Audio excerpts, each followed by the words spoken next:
এই জন্যে আমি বারবার আপনাদেরকে মনে করে একটা কথা, আমার জীবন থেকে উপলব্ধি করি একটা কথা, যে একমাত্র আল্লাহ ছাড়া এই পৃথিবীতে এবং পরকালে আমাদের আপন বলে কেউ নাই। বাকি সবাই সবার স্বার্থের জন্য আছে। মানুষ মানুষের অবস্থানকেই মূল্যায়ন করে, মানুষ মানুষের অবস্থানকেই মূল্যায়ন করে।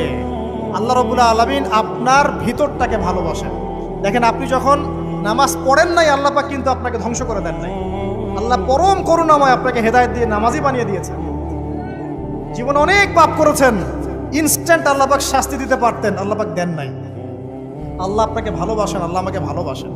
আল্লাহ পাকের এই ভালোবাসার ঋণটা শোধ করার জন্য হলেও নামাজি হয়ে যান, আল্লাহর পথে ফিরে আসেন, দিনের জন্য কিছু করেন, দিনের ফিকির করেন, পড়াশোনা করেন।